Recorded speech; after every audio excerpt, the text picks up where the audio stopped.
안녕하세요. 반갑습니다. 우리 그 왕숙지구 법률 자문을 맡고 있는 법무법인 JP의 박순환 국장입니다. 지금 아까 앞서 우리 부위원장님 또 위원장님 말씀 있으셨는데요. 지금 작년 12월 19일 공람돼서 여러분들은 정말 많이 놀라셨을 텐데 그 사이에 뭐 우리 대책위에서 여러 가지 활동들을 하셨죠. 그동안에 철회를 주장하면서 뭐 집회도 하고 또 여러 가지 방향으로 또 우리 주민들의 의사를 또 전달도 하고 국토부나 LH 이렇게 해왔는데 1년이 금방 지나갔어요. 그래서 벌써 공람된 지가 정확하게 오늘이 19일인가요? 20일인가요? 그러니까 거의 만 딱 1년이 됐네요. 그죠? 예. 그러니까 이제 앞으로 지금 이제 일어난 일은 어쩔 수가 없잖아요. 그죠? 앞으로 그러면 우리가 어떻게 해야 되고 앞으로 또 절차는 어떻게 되는지 이런 것도 이제 제가 설명을 드리고, 그리고 이 보상에 있어서 기본적인 여러분들이 꼭 아셔야 될 내용들을 제가 이제 그 항목별로 좀 설명을 먼저 드린 다음에 한 20여 분 정도 아마 될 거예요. 설명을 드리고 예전에 한번 총회에서도 뭐 제가 설명 뭐 간략하게 드린 바가 있는데 워낙 많은 분들이 오신 자리에서 또 개개인적으로 또 궁금하신 사항들에 대해서 제대로 이렇게 질의응답도 제대로 못했어요. 그래서 오늘 이번 기회에 충분히 여기 오신 분들 뭐 어떤 거든 괜찮으니까요. 제가 기본적인 설명이 끝나고 나면은 질문을 해주시면은 거기에 대해서 제가 상세히 답변 드리도록 하겠습니다. 1차적으로 이제 앞으로 어떻게 진행될 건지부터 뭐 제가 먼저 말씀을 좀 드리면 이제 지금 이제 지구 지정이 됐어요. 지구 지정이라고 하는 거는 뭐냐면은 사업 인정 고시라고 보통 하는데 이 정부에서 이제 사업 시행자가 LH 공사죠. 그 LH 공사가 지금 이제 강제 수용권을 확보한 그런 개념입니다. 사업 인정 고시라고 하는 게 어떤 사업을 위해서 정부에서 그 강제 수용권을 이제 사업 시행자한테 부여한다. 그게 이제 사업 인정 고시라고 보시면 돼요. 그래서 이 사업 인정 고시가 되고 나면은 다음 절차는 이제 지작물 조사. 이제 본격적으로 이제 보상 절차가 진행이 되는 거예요. 우리가 그동안에 싸우고 반대 투쟁해오고 뭐 이런 일들은 그동안에 있었는데 그럼에도 불구하고 지구 지정 고시가 됐기 때문에 앞으로는 병행해서 이 개발 절차와 병행해서 보상 절차도 같이 추진을 하게 됩니다. 그래서 이제 물론 이 자리에는 뭐 대다수 많은 분들이 뭐 강제 수용을 원치 않고 또 여기 정든 삶의 터전을 또 내놓을 수 없는 그런 절박한 분들인데, 그렇다 하더라도 정부에서 추진한 사업이다 보니까 또 어쩔 수 없는 부분도 분명히 있어요.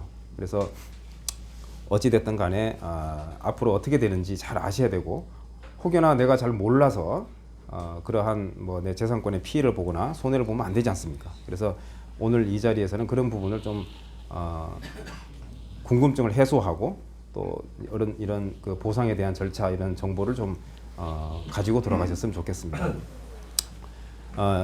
지금 다음 절차는 이제 LH 공사가 지금 이 겨울 지나고 나면 뭐 빠르면 뭐 1, 2월 달이 될 수도 있는데 제가 보기에는 뭐 그때는 너무 이른 것 같고요. 아마 지작물 조사를 하겠다 이렇게 아마 요청이 올 거예요. 그렇게 오면은 보통 이제 이렇게 합니다. 이 남양주시를 통해서 여러분들 각각 가정에 공문을 쫙 보내가지고 언제부터 지작물 조사를 실시할 테니 협조를 해주십시오. 이렇게 아마 공문이 갈 거예요. 그런 형식으로 할 수도 있고 아니면 뭐 개별적으로 통지를 할 수도 있는데 만약에 이제 그런 통지가 여러분들이 받아보시면은 거기에 대해서 바로 응하지 마시고요. 우리 대책위에서 정하는 방침을 좀 함께 좀 동참을 해주셔야 돼요. 우리 대책위에서는 어쨌든 우리 전체 우리 주민들의 공동의 재산권을 지키기 위해서 국토부 또 LH와 그동안에 거의 뭐 엄청나게 많은 일들을 협상을 해오고 주장하고 요구를 해왔습니다. 그래서 그러한 우리들의 요구 사항들이 어느 정도는 그래도 관철이 되고 우리 주민들이 만족스럽지는 못하더라도 최소한의 우리 재산권을 지킬 수 있는 이런 방안들이 어느 정도 좀 확보가 됐을 때 그때 이제 지작물 조사를 열어줘야 돼요. 왜 그러냐면 이 사업 시행자는 지작물 조사를 못하면 사업을 더 진행할 수가 없어요. 그런데 우리가 이걸 딱 막고 있으면은 절대로 할 수 없어요. 왜냐하면 토지야 뭐 자기들 요즘에 위성 사진도 있고 뭐 지적도 가지고 이렇게 할 수 있지만은 이 가가호호 집에 있는 지작물들은요 직접 들어와서 조사를 하지 않으면 보상 절차를 진행할 수 없습니다. 여러분들이 집에 문을 안 열어주면 강제로 못 들어오는 거죠. 예. 그래서 이제 반드시 우리의 협조가 필요한데, 근데 지작물 조사를 다 열어줘 버리면 그 다음부터는 우리 협상하면서 막을 수단 자체가 없어지는 거예요. 그래서 이 지작물 조사가 마지막 수단인 셈이죠. 우리가 협상을 하는 데 있어서 어떤 우리가 가지고 있는 마지막 카드다, 이렇게 보시면 되기 때문에, 그래서 대책위에서 어느 정도 협의가 좀 어느 정도 되고 나면 여러분들한테 자 이제부터는 지작물 조사 받아도 좋습니다 하고 별도로 이렇게 여러분들한테 공지를 할 겁니다.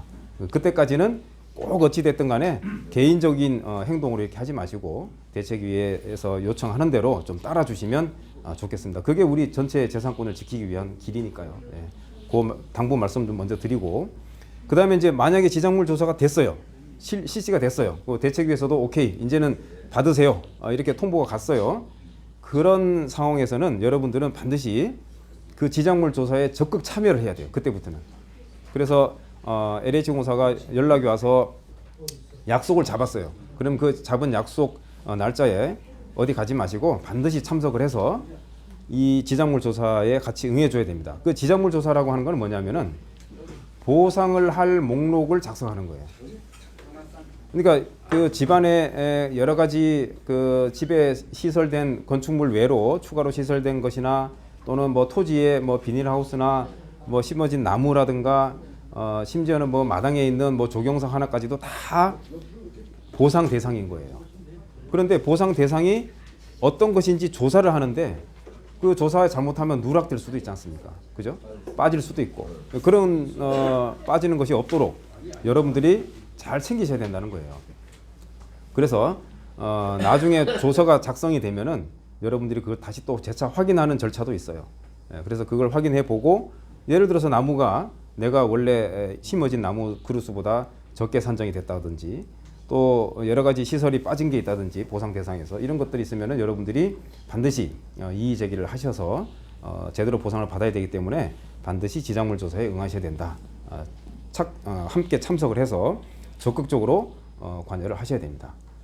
그리고 이제 지작물 조사가 끝나고 나면은 그 다음에는 이제 보상계획 공고를 하게 돼 있어요.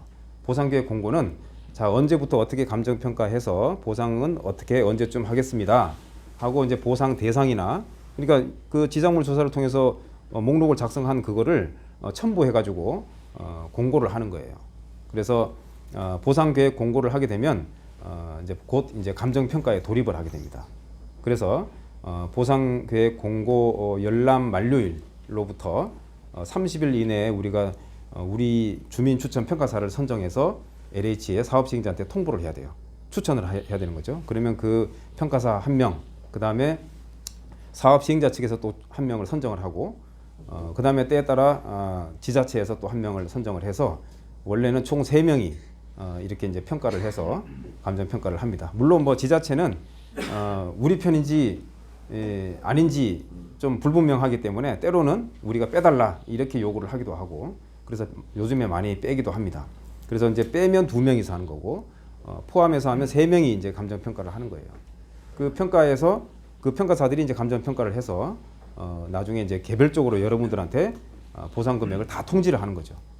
그러면 보면은 이제 받아 보면은 토지 몇 번지 금액 얼마, 또 그 다음에 필지별로 다 금액 나오고, 그 다음에 지작물도 있죠. 쭉 그 전체적으로 보상 가격이 다 책정이 되는 거예요. 그러면 이제 그걸 가지고 여러분들이 내가 이거 협의해서 돈 받고 소유권 넘겨주면 그걸로 이제 모든 게 종결되는 것이고, 그러면 내가 이 금액은 내가 억울해서 내가 이걸로 안 되겠다. 그러면 우리 법에서 권리 구제 절차를 정한 게 있어요. 보상금이 억울한 사람은 다시 평가를 받아볼 수 있는 기회를 또 3번을 또 부여를 하는데, 그 기회를 가져볼 수도 있고, 아니면 바로 협의에 뭐 돈이 급하신 분들은 바로 또 협의해서 돈을 소유권을 넘겨줄 수도 있고요. 그거는 이제 그때 가서 이제 여러분들이 선택을 하면 됩니다. 그리고 그러한 과정에 그 내가 그러면 협의를 해야 할 것인가, 아니면 재결로 가야 될 것인가, 이런 것도 의사 결정도 해야 되는데 여러분들이 안 겪어본 일을 여러분이 스스로 이렇게 판단해서 하기가 쉽지가 또 않지 않습니까? 그런 경우에는 또 저희가 보상 통지되면은 저희 법무법인에서 변호사들이 대책위원회에 상주하면서 여러분들 개별적인 상담을 해드려요. 그래서 어떤 그 구체적으로 궁금하신 사항을 충분히 설명을 들어보고 그 다음에 판단을 하시면 됩니다. 그렇게 할 수 있도록 저희가 할 테니까요. 그래서 이제 오늘은 그러면 이제 보상이 되면은 어떤 내용으로 보상이 될지 여기에 대해서 제가 이제 한번 설명을 드리겠습니다. 그 여기 자료를 좀 나눠드렸는데 좀 부족해서 좀 못 받으신 분도 있는 것 같아요. 저희가 나중에 대책위원회 사무실이나 아니면 우리 그 부위원장님 통해서 우리 마을 회관에다가 여기다 좀 자료를 더 넉넉히 좀 갖다 놓을 테니까요. 다음에 필요하신 분들 언제든지 받아보실 수 있도록 제가 그렇게 하겠습니다. 오늘 부족한 분들은 아마 옆에 좀 같이 좀 보시죠.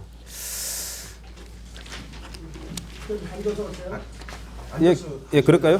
이게 뭐 제가 또 그 여러분들 또 얼굴도 보면서 이렇게 해야 되는데, 예, 그러겠습니다. 그러면 예, 감사합니다. 이제 영농 손실 보상부터 먼저 한번 볼까요? 그 4페이지에 보시면 여기 이제 순서대로 뭐 다 하다 보면 너무 양이 많아요. 그래서 시간이 너무 많이 걸리기 때문에 기본적인 내용을 제가 이제 필요한 부분만 꼭 이렇게 하겠습니다. 4페이지에 보면 영농 손실 보상인데 이 위에 보면 이제 일반적 기준 이렇게 나오죠. 그래서 이제 이 영농 손실 보상은 사실 그 여러분들이 뭐 어떤 작물을 재배하든 간에 그거에 관계없이 평균 작목별 평균 소득을 이제 통계청에서 조사를 해가지고 금액을 책정해 놓은 게 있습니다. 그 금액이 이제 지금 경기도 같은 경우는 평당 농지 같은 경우 농작물 같은 경우 11,000원 이렇게 책정을 해놨어요. 그래서 거기다가 여러분이 가지고 계신 농지 면적 몇 평인지 평수로 곱하면 영농 손실 보상액이 산출이 됩니다. 근데 이제 요거는 이제 법정 보상비로 딱 나가는 거기 때문에 이걸 뭐 내가 싸운다고 해서 더 나오는 것도 아니고요. 뭐 이 금액이 변동되거나 이러지는 않아요. 맞아요. 예, 그런데 이제 어떤 분들은 이런 분들이 있어요. 나는 그 시설이나 화해 또는 뭐 이렇게 비닐하우스에서 투경작물 뭐 이런 걸 해서 경기도에서 고시하는 그 11,000원보다 훨씬 더 소득이 많다. 그러면 실제 소득 기준으로도 보상을 해줘요. 그런데 이 실제 소득이라고 하는 게 뭐 무한정 이렇게 책정해서 보상하는 것은 아니고 이 평균 작목별 평균 소득의 2배 범위 내에서 실제 소득을 인정을 해줍니다. 그런데 이제 실제 소득을 인정받으려면은 뭔가 자료가 있어야 돼요. 여러분들이 농협이나 어디에 그 판매장에 이제 판매한 그런 자료 뭐 이런 것들을 좀 준비를 해 놓으셔야 되죠. 그래서 오늘 제가 설명드리는 내용 중에서 있죠. 앞으로 내가 뭘 준비를 해야 되나 이런 뭘 준비해야 되지 뭐 이런 궁금증을 가지고 계셨을 텐데 그런 부분은 여러분들이 잘 이번에 설명을 들으시고 준비할 거는 준비를 하셔야 돼요. 그래서 일단은 매출 자료 농작물 심어서 실제 소득으로 내가 인정받겠다고 하면은 거기에 대한 자료를 좀 미리 준비해 놓으셔야 돼요. 이거 나중에 가서 갑자기 준비하려고 그러면 또 준비가 안 돼요. 그래서 지금부터라도 그러한 자료를 최대한 좀 준비를 하셔서 미리 준비하는 게 도움이 됩니다. 자, 그 다음에 이제 넘겨 보시면요, 5페이지를 한번 가 보시면은 그런데 이제 영농 손실 보상 대상이 아닌 경우가 제가 밑에 이게 써놨는데 영농 손실 보상이 아닌 경우 어떤 경우가 아닌지 여기 아닌 경우에 해당되면은 영농 손실 보상 못 받겠죠, 그죠? 그래서 가장 대표적인 게 지금 이제 사업인정 고시일 이후부터 농지로 이용되고 있는 토지는 영농 손실 보상을 안 해줍니다. 그러면 사업인정 고시일이 언제냐면 올 10월 15일이에요. 올 10월 15일 이후부터 농지로 갑자기 쓰고 있는 땅에 대해서는 영농 손실 보상을 해주지 않아요. 이게 이제 요즘에 그 보상이 된다고 하니까 어떤 분들이 있냐면은 갑자기 뭐 나무를 갖다 심으시고 또 없던 뭐 비닐하우스도 설치하시고 이렇게 하는 분들이 왕왕 있어요. 그런데 이게 이제 공람이 되고 난 이후에 시설을 하는 경우는 원래 법에서 다 허가를 받도록 하고 있습니다. 우리 법에서. 그러니까 작년 12월 19일 날 공람한 이후에 그 이후에 뭔가 어떤 건축을 하거나 토지를 분필을 하거나 합필을 하거나 뭐 아니면 뭘 하더라도 심지어는 물건을 쌓아 놓는 행위조차도 다 시로부터 허가를 받아서 하도록 돼 있어요. 근데 이제 시에서는 웬만해서는 허가를 안 해주겠죠. 왜냐하면 이거 뭐 보상 목적으로 이걸 또 하는 사람이 또 왕왕 있다 보니까 시에서는 굉장히 엄격하게 그 허가 기준을 가지고 있습니다. 그래서 그 이후에 공람 이후에 하는 것들은 잘 허가를 안 해줘요. 여기도 이것도 마찬가지죠. 이거는 이제 공람 당시는 아니지만은 사업인정 고실 이후부터는 적어도 농지를 그동안은 이용을 안 하다가 갑자기 농지로 이용해서 농사를 지은다고 해서 보상을 해주는 건 아닙니다. 어떻게 보면 당연하겠죠. 그 다음에 또 하나는 이제 남의 땅을 불법으로 점유해서 농사를 짓는 분도 있어요. 이게 사실 이게 범법 행위 이런 게 떠나서 많이 있습니다. 실제로. 왜 그러냐면 그 이제 땅을 내가 직접 작용 안 하는 분들은 이걸 그냥 내버려 둘 수도 없고 누군가는 농사를 안 지으면 또 이게 농지법 위반이 되거든요. 그래서 이걸 임대를 정식으로 계약을 체결하고 임대를 주는 분도 있지만은 또 보면은 많은 분들이 그냥 구두로 이거 좀 농사 지어도 좋다 이렇게 해서 짓기도 하고 또 1년에 농사 지은 대가를 조금씩 이렇게 정해서 주기도 하고 이렇게 하죠. 근데 어떤 분들은 심지어는 누가 농사 짓는지도 모르고 내 땅에 또 그냥 누가 불법으로 이렇게 무단으로 경작하는 분도 있어요. 근데 이제 나중에 영농 손실 보상 받거나 할 때 남의 땅에서 임대를 해서 농사 짓는 분들에 대해서는 토지 소유자의 확인을 받아오라고 합니다. 그래서 인감증명서, 인감도장을 가져오라고 사업시행자가 요구를 해요. 그래야만 그 영농 손실보상금을 줍니다. 그러니까 이제 그 얘기는 뭐냐면 불법으로 남의 땅을 점유해가지고 하는 경우까지 손실보상해 주는 건 아니다 이런 얘기죠.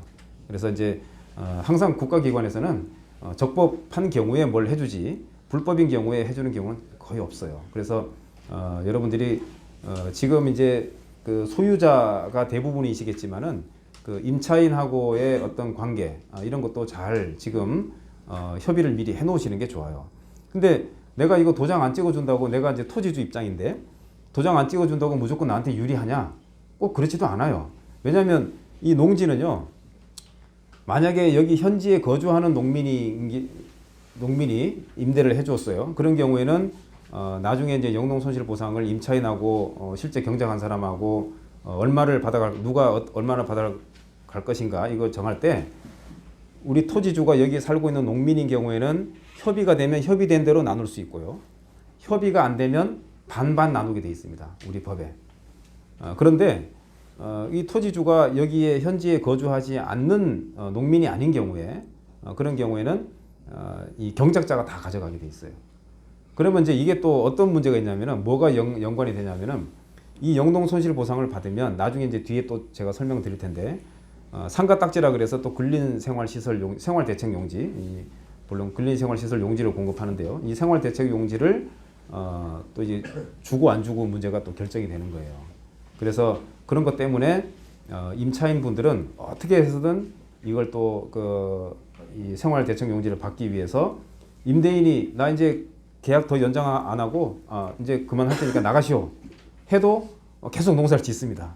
이 딱지가 또 걸린 문제다 보니까 그래서 여러분들이 이제 그러한 사항들도 임차인하고 임대인과의 관계를 어느 정도 협의를 좀 미리 해놓으시면 나중에 그런 불편함이나 갈등이 안 생겨요. 그래서 그런 게 필요하고요. 그래서 이제 그럼 농민인 사람이 하고 농민 아닌 사람하고 어떻게 구분하느냐? 보시면 적어도 농지 1000제곱미터 이상 농사를 지어야 돼요. 농민이라고 하면. 그리고 1년에 적어도 한 90일 이상을 농업에 종사를 해야 됩니다. 그래서 물론 그렇게 하면 농지 원부도 만들어야 되고 보통 여러 가지 요건들이 있는데 이제 그런 기준이 있다는 점 그걸 알고 계셔야 되고요. 그 다음에 이제 자 다음 한번 넘어가 보실까요? 축산업 손실보상도 여기 제가 밑에 보면은 표에 닭은 200마리, 토끼, 오리는 150마리 이렇게 기준 마리수가 있는데 이 기준 마리수 이상 축산업을 하게 되면 축산보상을 해주게 돼 있어요.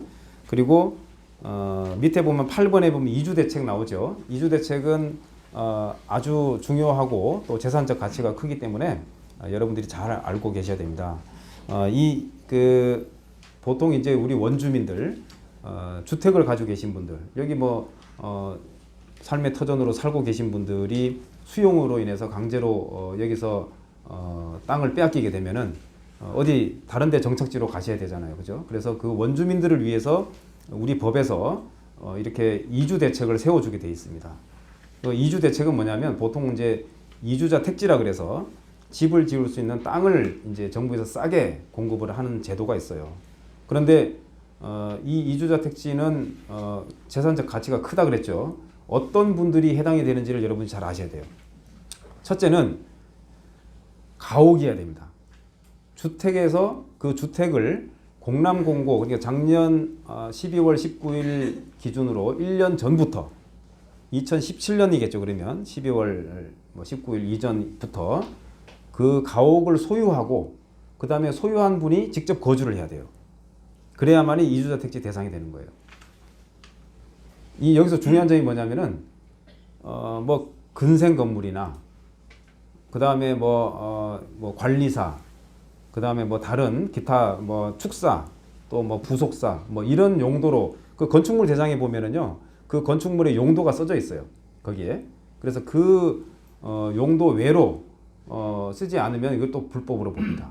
그래서 이 주거용 건물이 아닌 곳에서는 아무리 10년 아니라 20년, 30년을 주거했어도 이주대책 대상에서 제외되게 돼 있어요.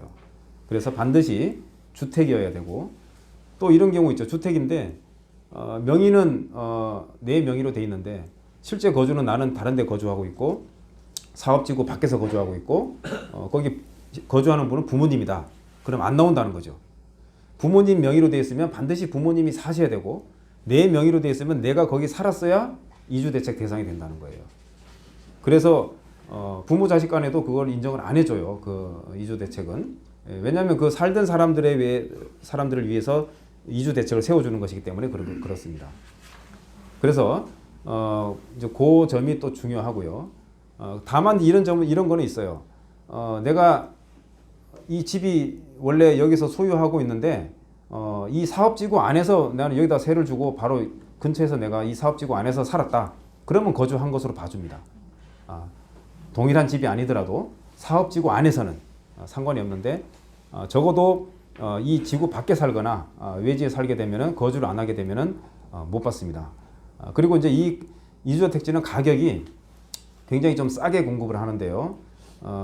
원래 이 그 조성 원가라 그래서 이거 지금 건물 다 철거하고 그 다음에 여기에 이제 왜냐하면 조성 원가라고 하면은 이 땅을 먼저 매입하는 매입가가 들어가겠죠. 용지비가 들어가고 그 다음에 그걸 기반 시설 또 닦고 하면은 거기에 들어가는 인건비라든가 여러 가지 비용이 들어가겠죠. 거기에서 이제 생활 기본 시설비라 그러는 게 있어요. 그걸 뺀 가격으로 공급을 하는데 결과적으로 조성 원가에 이익이 없는 조성 원가에서 그거 빼게 되면 한 7~80% 정도 아주 싼 가격에 이제 택지를 공급하는 거예요. 싸다 그래서 뭐 지금 여러분들이 받는 보상금보다는 훨씬 비싸죠. 예, 훨씬 비싼데 시중에서 일반적으로 판매하는 가격보다는 훨씬 싸다는 얘기예요. 그 가격에 공급을 하기 때문에 그렇게 해서 공급을 받으면 보통 이제 땅은 한 80평 정도 집을 지을 수 있는 땅을 공급을 하는 겁니다. 그래서 그걸 받게 되면은 내가 이제 그걸 공급 계약을 체결해서 땅을 사야겠죠. 그 조성 원가에 이하로 책정된 금액으로. 그 다음에 거기다가 이제 건축을 합니다. 내가 집을 지어서. 근데 그 1층에 보면은 점포가 들어가고 2층, 3층, 4층은 주택으로 이제 보통 이용을 하죠. 그래서 2층, 3층은 임대를 주고 4층에서는 소유자가 직접 살고 보통 이렇게 하죠. 여러분들 그 페이지에 있죠. 그 7페이지를 한번 보시면 그 조그맣게 제가 그 사진을 하나 넣어놨어요. 이게 이제 아마 인근에 있는 다산지구나 이런 데 가시다 보면 이런 주택들을 아마 보셨을 거예요. 1층에 점포들이 쭉 줄지어 있고 그 다음에 2층, 3층, 4층은 이제 주택으로 쓰고 있는 이런 집들이 있는데 이게 이제 이주자 택지라고 하는 거예요. 근데 이게 왜 중요하냐면은 물론 원주민들이기 때문에 내가 이제 나가서 새로운 삶의 거처를 마련해야 되는데 싼 이 신도시 내에 싸게 이렇게 공급되는 땅이 있다고 하면 여기서 살면 좋겠죠, 굉장히. 그래서 이제 그렇기도 하거니와 또 이게 경제적으로 또 이게 권리만 팔을 수 있어요. 1회 안에 전매를 할 수 있도록 돼 있어요. 이 전매라고 하는 거는 뭐냐면요. 건물 지어가지고 등기하기 이전에 등기부에 내 이름이 올라가기 전에 한번 팔 수 있는 거예요. 그걸 전매라고 하는 거예요. 그래서 1회 안에 전매를 할 수 있어요. 그러다 보니까 여기 이제 그 땅 공급 대상 되는 분들이 내가 땅 사가지고 집을 지을 수 있으면 좋은데 그렇게 하려면 보통 보상금을 여기 들어가는 비용이 얼마 정도 들어가냐면 땅 사서 집 지으려면 적어도 한 12, 3억 원 들어가요. 있어야 돼요. 그러니까 이제 그만한 보상을 못 받거나 집은 있지만 보상 금액이 뭐 거기에 미치지 못하면 거기 집 짓고 살 수가 없지 않습니까? 그러면 이제 그 권리를 보통 팔아요. 팔게 되면 거기에 피가 붙는데 보통 여기 다산 신도시나 이런 데만 보더라도 2억씩 3억씩 이렇게 피가 붙습니다. 그러니까 권리만 팔아도 그만한 돈을 받을 수 있기 때문에 큰 재산권이죠. 그래서 이 이주자 택지가 내가 대상이 되는지 안 되는지 이런 것들을 여러분들이 잘 알고 계셔야 되고 그 다음에 또 한편은 또 이런 경우도 있습니다. 이주자 택지 중에서 원래 그 1년 공람되기 1년 전부터 소유하고 거주해야 되잖아요. 그런데 이게 2018년 한 5월경에 예를 들어서 부모님이 그 집에 살고 있는데 살다가 부모님이 아들한테 증여를 했어요. 만약에 그 아들은 다른 데 살고 그 집엔 부모님이 계속 살면서 그 집만 증여를 하는 경우가 왕왕 있어요. 그러면 두 분 다 아들도 그렇고 부모님도 그렇고 대상이 안 되는 거예요. 왜냐하면 부모님은 왜 대상이 안 되겠어요? 거기 소유권이 없어졌으니까 아들한테 갔으니까 소유자가 아니니까 못 받아요. 아들은 소유자이긴 한데 내가 거주를 안 했어요. 그 소유하고 거주를 다 해야 이걸 받을 수 있는 건데 그러면 부모님도 파란 바람에 그걸 아들한테 증여하는 바람에 시점이 묘하게 그렇게 된 바람에 1년 이전에 그 소유와 거주 요건을 못 갖추는 것이고 그 아들은 아들 나름대로 또 안 되는 거죠. 이제 그런 경우에는 이렇게 하면 됩니다. 그 증여 계약을 취소하고 다시 아버님 앞으로 명의를 돌려놔야 돼요. 그러면 아버님 명의로 받을 수 있어요. 그래서 이제 근데 이제 그렇게 하고라도 훨씬 더 이득이죠. 왜냐하면 이주택지를 받으면 몇 억씩 피가 붙으니까. 그래서 제가 이제 그런 부분을 이렇게 이제 알려드리기도 하는데 그 어떤 분들은 그래도 증여 계약을 안 하겠다는 분도 있고 형편에 따라 다 다르겠죠. 예, 그래서 그런 것들 여러분들이 혹시 이 자리에 그런 분이 계시면 추후에 나중에 저한테 다시 연락을 주시면 제가 그 소상한 방법은 제가 다시 알려드리도록 하겠습니다.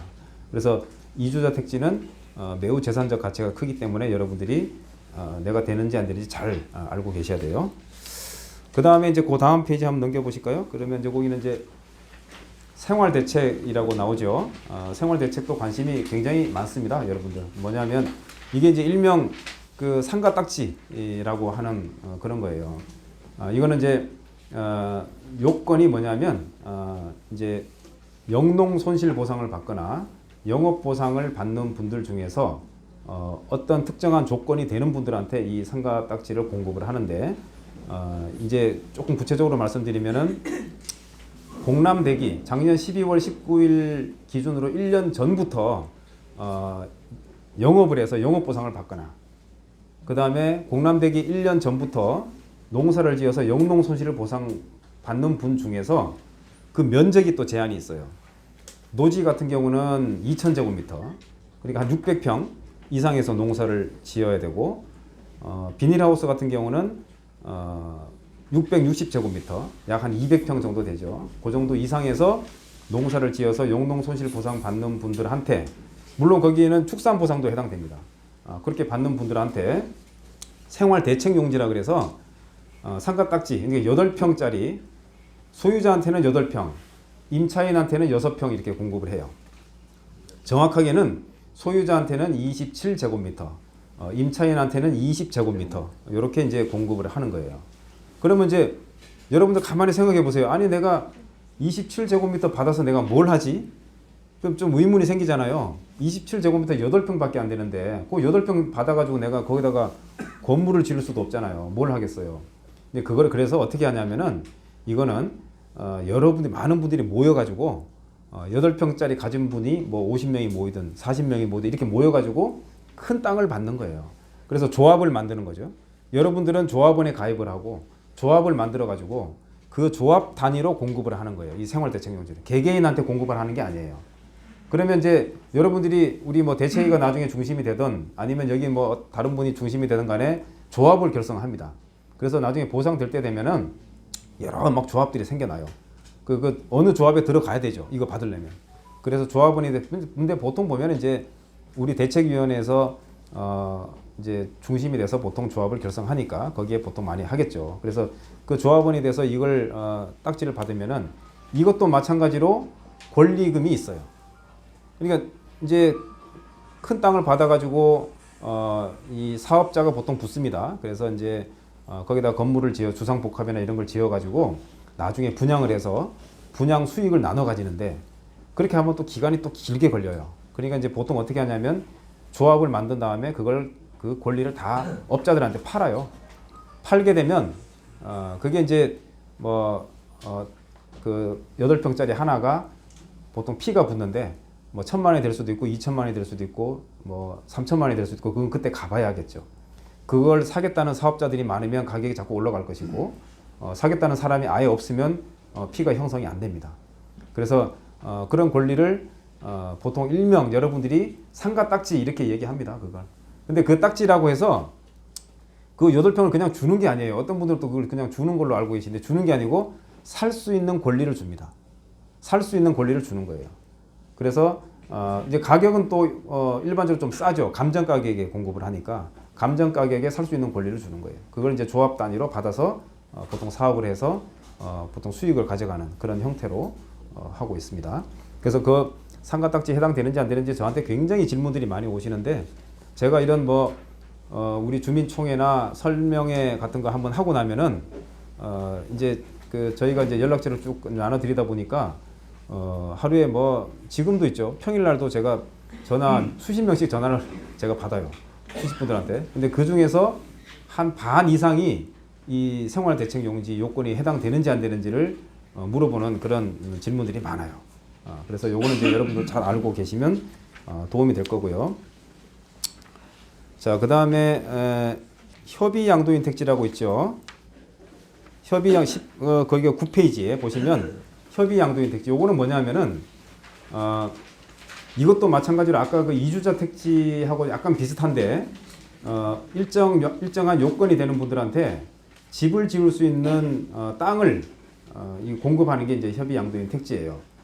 그런데 이제 요거는 이주자 택지하고 조금 차이점이 뭐냐면은 가격이 좀 비쌉니다. 이주자 택지는 굉장히 싼 가격에 공급이 되고 요거는 가격이 좀 비싸요. 감정 가격에 공급을 하기 때문에 가격이 비싸고 그 다음에 이주자 택지는 1층에 점포가 들어가잖아요. 그죠? 점포가 들어가는데 요거 이 생활대책용지는 점포가 없어요.